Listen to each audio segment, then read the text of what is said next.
আর তৃণমূল বসে গেলে যাবে কোথায়?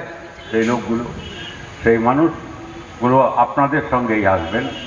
এই লাল ঝান্ডা, কংগ্রেস, বাম, গণতান্ত্রিক, ধর্মনিরপেক্ষ শক্তিগুলো যে ঐক্যবদ্ধ হচ্ছে সারা দেশ জুড়ে, সেই শক্তির পাশে এসে দাঁড়াবেন। আপনাদের তাকত বাড়বে।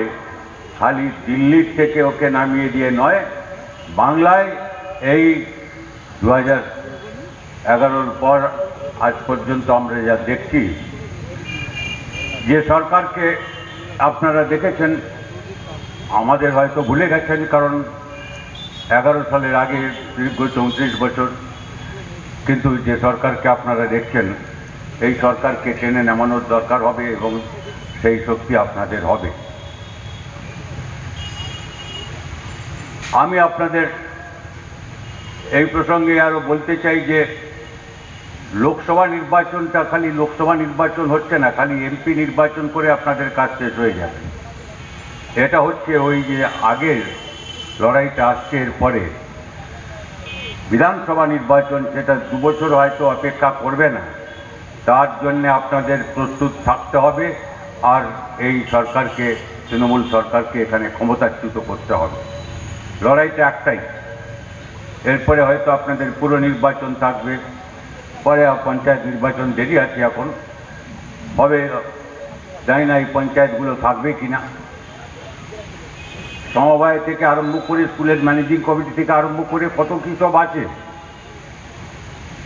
এই সব জায়গায় যে লড়াই আপনাদের লড়তে হবে, তার ধাপ হচ্ছে এটাই যদি আপনি এক ধাপ এগোতে পারেন, বাকি ধাপে ধাপে ওদের সমস্ত জায়গার থেকে উৎখাত করা যাবে মানুষের রাজ কায়েম করার জন্য, প্রকৃত গণতন্ত্র কায়েম করার জন্য।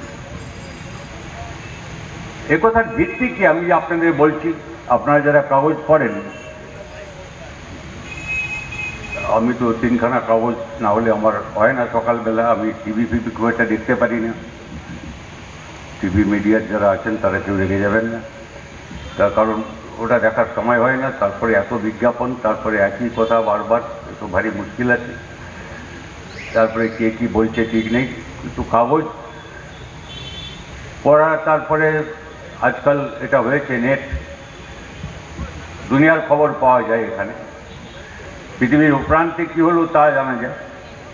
দেশের উত্তর হোক, দক্ষিণ হোক, পূর্ব হোক, পশ্চিম হোক, এই সত্যতা চাপা দেওয়া যায় না, এ সবাই জানে আজকাল, তার খবর পাওয়া যায়।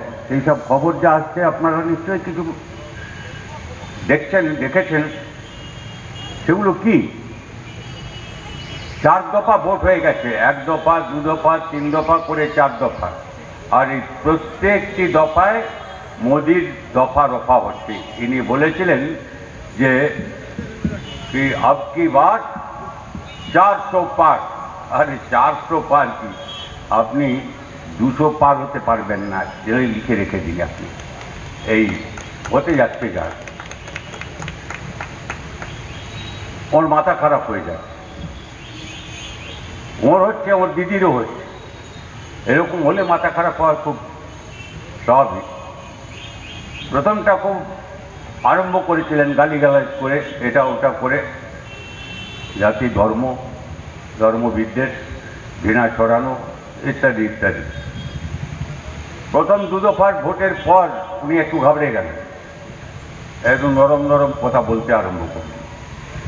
তারপরে আবার একদিন যেতে না যেতে আবার চেঁচামেচি আরম্ভ করলেন। তারপরে বললেন হঠাৎ করে যে না, হিন্দু মুসলমান এসব সমান, আমি এ কখনো ভাগের পক্ষে নই। আমি যখন ছোট ছিলাম তখন মুসলমানদের যত উৎসব হতো আমাদের বাড়িতে আসতো, আমি ওদের বাড়িতে খেতে যেতাম। ওই একবার বলেছিলেন, আপনাদের খেয়াল আছে তো নাকি?